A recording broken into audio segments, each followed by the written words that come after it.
your close. Good afternoon, this is Jeff with Sewer Tech Northwest. Today we're at 13245 Southwest Thatcher Drive here in Beaverton. We're located at the front of the home here, or to the left of the doorway, right in front of the big bay window. We have a 3-inch ABS cleanout as our point of access. We're going to insert the camera and check the overall condition and serviceability of the sanitary sewer line. We currently have water running, and we just zeroed out at the bottom of the cleanout. Off we go.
Line transitions here over to what appears to be 6-inch concrete. Most of that stringy stuff at the top of the pipe here, we'll take a second look when we come back.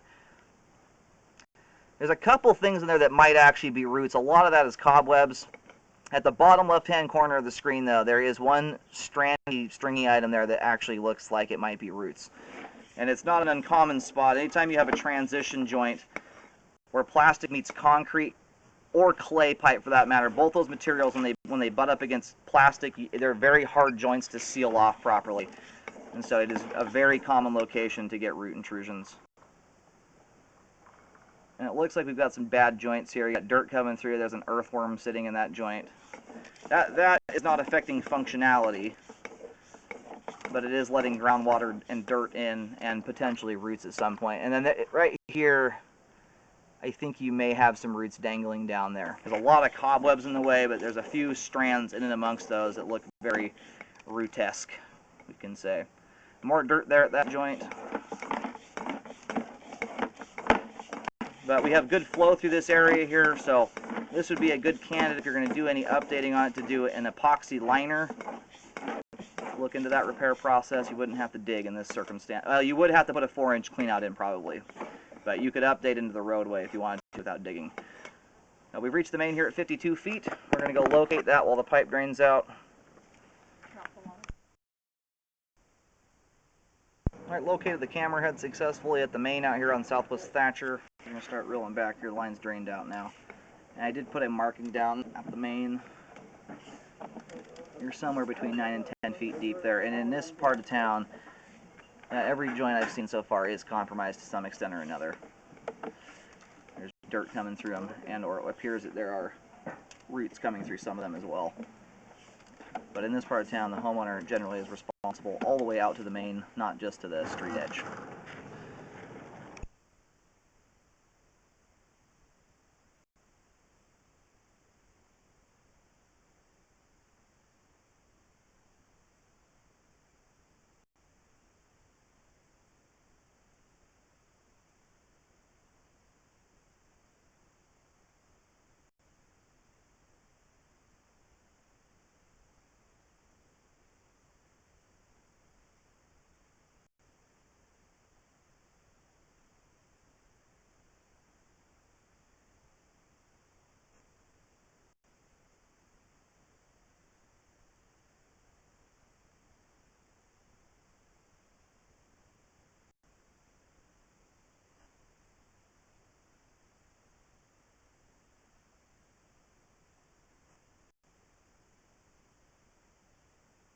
And you're here at 31 feet. There's a few of those strands in and amongst the cobwebs that do appear to be roots. That one in particular right at the top right hand corner dangling down with that water droplet hanging off of it.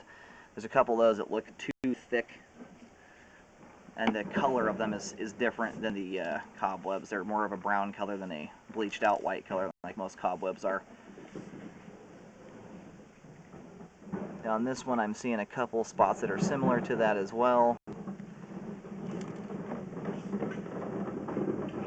You got some squiggly lines here running up and down the concrete, which those I believe are indeed roots there. You can see those on the kind of top right hand corner.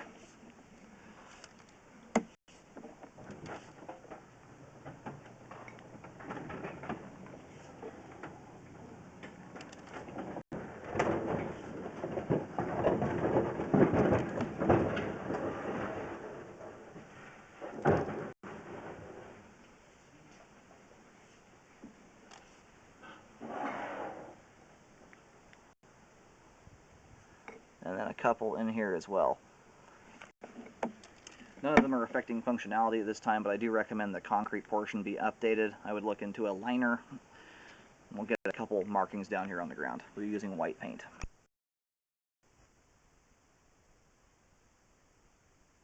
Now I put a few paint markings down here. I've marked at the start of the concrete, at the sidewalk, and then at the main. I'm getting around 4.5 feet deep at the start, around 20 feet. And then you're around 9-10 feet deep. That's at least what my locator is indicating once you're out in the roadway. But pretty much that entire section there is underneath either sidewalk or street. That's what I would highly recommend if you're going to end up doing a repair on this, doing an epoxy liner. It's trenchless, other than you're going to have to dig. I would, if you're going to put a clean out in, you'd want to put it in right at the transition to concrete.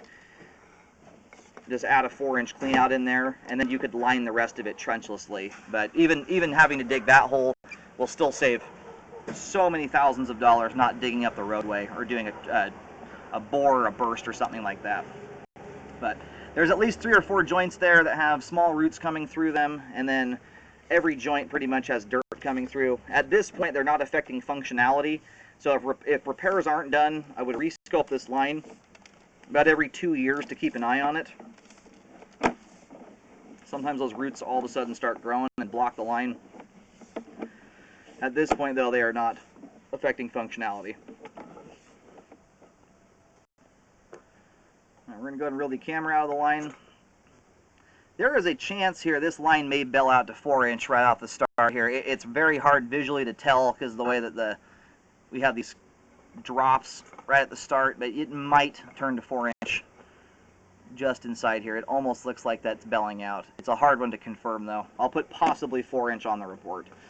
At this time, we do have adequate flow to the main lateral connection. The sewer line is functioning properly in regards of conveying sewage from point A to point B. The concrete section, however, is not, and being a completely watertight sewer line anymore.